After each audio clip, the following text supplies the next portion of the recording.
गीता का ज्ञान। गीता के ज्ञान से पहले गीता की महिमा का वर्णन करते हैं। गीता की महिमा। श्रीमद् भगवद गीता साक्षात भगवान की दिव्य वाणी है। इसकी महिमा अपार है, अपरिमित है। उसका यथार्थ में वर्णन कोई नहीं कर सकता। शेष, महेश, गणेश भी इसकी महिमा को पूरी तरह से नहीं कर सकते। फिर मनुष्य की तो बात ही क्या है। इतिहास, पुराणों आदि में जगह जगह इसकी महिमा गाई गई है, परंतु जितनी महिमा इसकी अब तक गाई गई है उससे एकत्रित कर लिया जाए तो भी यह नहीं कहा जा सकता कि इसकी महिमा इतनी ही है। सच्ची बात तो यह है कि इसकी महिमा का पूर्णतः वर्णन हो ही नहीं सकता, क्योंकि जिस वस्तु का वर्णन हो सकता है वह अपरिमित कहाँ रही, वह तो परिमित हो गई। गीता एक परम रहस्यमय ग्रंथ है जिसमें संपूर्ण वेदों का सार संग्रह किया गया है। इसकी रचना इतनी सरल और सुंदर है कि थोड़ा अभ्यास करने से भी मनुष्य इसको सहज ही समझ सकता है, परंतु इसका आशय इतना गूढ़ और गंभीर है कि आज जीवन निरंतर अभ्यास करते रहने पर भी इसका अंत नहीं आता। प्रतिदिन नए नए भाव उत्पन्न होते ही रहते हैं। इससे वह सदा नवीन ही बना रहता है एवं एकाग्रित होकर श्रद्धा भक्ति भाव सहित करने से इसके पद पद में परम रहस्य भरा हुआ प्रत्यक्ष प्रतीत होता है। भगवान के गुण, प्रभाव, स्वरूप, तत्व, रहस्य और उपासना का तथा कर्म एवं ज्ञान का वर्णन जिस प्रकार इस गीता शास्त्र में किया गया है वैसा अन्य शास्त्रों में एक साथ मिलना कठिन है। भगवद गीता एक ऐसा अनुपम शास्त्र है जिसका एक भी शब्द सदुपदेश से खाली नहीं है।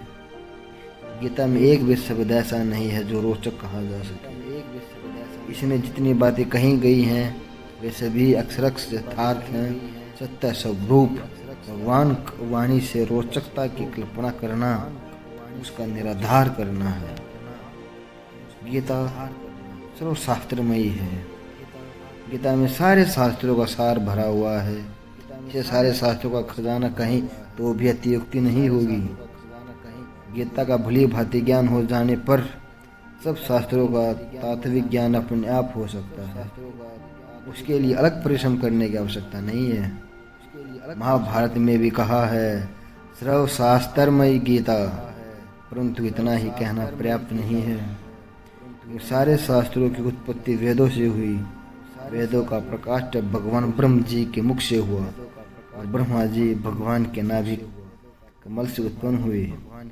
इस प्रकार शास्त्रों और भगवान के बीच में बहुत अधिक व्यवधान पड़ गया, किंतु गीता तो स्वयं भगवान के मुखारविंद से निकली है, इसलिए उसे सभी शास्त्रों से बढ़कर कहा जाए तो कोई अतियुक्ति नहीं होगी। स्वयं भगवान वेदव्यास ने कहा है गीता सुगीता कर्तव्य की मैंने शास्त्र संग्रह या स्वयं पद्माना भस्य मुख पद्मानी धरता। गीता का ही बड़ी प्रकार से श्रवण, कीर्तन, पठन पाठन, मनन और धारण करना चाहिए। अन्य शस्त्रों के संग्रह की आवश्यकता क्या है, क्योंकि वह स्वयं पद्मनाभ भगवान के साक्षात मुख कमल से निकली हुई है। इस श्लोक में पद्मनाभ शब्द का प्रयोग करके महाभारतकार ने यही बात व्यक्त की है। यह है कि यह गीता उन्हीं भगवान के मुख से निकली है जिनके नाभि कमल से ब्रह्मा जी उत्पन्न हुए और ब्रह्मा जी के मुख से वेद प्रकट हुए जो संपूर्ण शास्त्रों के मूल है। गीता गंगा से भी बढ़कर है। शास्त्रों में गंगा स्नान का फल मुक्ति बतलाया गया है, परंतु गंगा में स्नान करने वाला स्वयं मुक्त हो सकता है, वह दूसरों को तारने के सामर्थ्य नहीं रखता। किंतु गीता रूपी गंगा में गोते लगाने वाला स्वयं तो मुक्त होता ही है, वह दूसरों को तारने में समर्थ हो जाता है। गंगा तो भगवान के चरणों से उत्पन्न हुई है और गीता साक्षात भगवान नारायण के मुखारविंद से निकली है। फिर गंगा तो जो उसमें आकर स्नान करता है उसी को मुक्त करती है, परंतु गीता तो घर घर में जाकर उन्हें मुक्ति का मार्ग दिखलाती है। इन्हीं सब कारणों से गीता को गंगा से बढ़कर कहते हैं। गीता गायत्री से भी बढ़कर है। गायत्री जपने से मनुष्य की मुक्ति होती है, यह बात ठीक है, किंतु गायत्री जप करने वाला भी मनुष्य स्वयं ही मुक्त होता है, पर गीता का अभ्यास करने वाला तो तरन तारण बन जाता है। जब मुक्ति के दाता स्वयं भगवान ही उसके हो जाते हैं, तब मुक्ति की तो बात ही क्या है। मुक्ति उसी चर धूल में निवास करती है। मुक्ति का तो है सत्र खोल देता है। गीता को हम स्वयं भगवान से भी बढ़कर कहें तो कोई अतियुक्ति न होगी। भगवान ने स्वयं कहा है, मैं गीता के आश्रय में रहता हूँ, गीता मेरा श्रेष्ठ गुरु है। गीता के ज्ञान का सहारा लेकर ही मैं तीनों लोकों का पालन करता हूँ। इसके सिवाय गीता में ही भगवान मुक्त कंठ से यह घोषणा करते हैं कि जो कोई मेरी इस गीता रूप आज्ञा का पालन करेगा वह निसंदेह मुक्त हो जाएगा। यही नहीं, भगवान कहते हैं कि जो कोई इसका अध्ययन भी करेगा उसके द्वारा मैं ज्ञान यज्ञ से पूजित होऊंगा।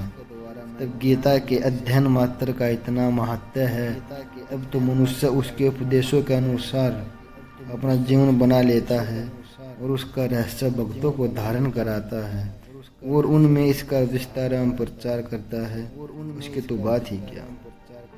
उसके लिए तो भगवान कहते हैं कि वह मुझको अतिशय प्रिय है। वह भगवान को प्राणों से भी बढ़कर प्यारा होता है। यह भी कहा जाए तो कुछ अनुचित न होगा। भगवान अपने ऐसे भक्तों के अधीन बन जाते हैं। अच्छे पुरुषों में यह भी देखा जाता है कि उनके सिद्धांतों का पालन करने वाला जितना उन्हें प्रिय होता है, उतने प्यारे उन्हें अपने प्राण से भी नहीं होता। गीता भगवान का प्रधान रहस्यमय आदेश है। ऐसी दशा में उसका पालन करने वाला उन्हें प्राणों से भी बढ़कर प्रिय हो, इसमें आश्चर्य की बात ही क्या है। गीता भगवान का श्वास है, हृदय है, भगवान की वाडमयी मूर्ति है, जिसके हृदय में, वाणी में, शरीर में, समस्त इंद्रियों में एवं उनकी क्रियाओं में गीता रम गई है। वह पुरुष साक्षात गीता की मूर्ति है। उसके दर्शन, स्पर्श, भाषण, चिंतन से भी दूसरे मनुष्य परम पवित्र बन जाते हैं। फिर उसके आज्ञा पालन एवं अनुकरण करने वालों की तो बात ही क्या है।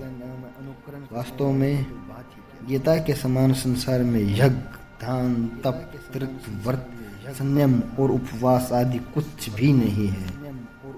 गीता साक्षात भगवान श्री कृष्ण की मुखारविंद से निकली हुई वाणी है।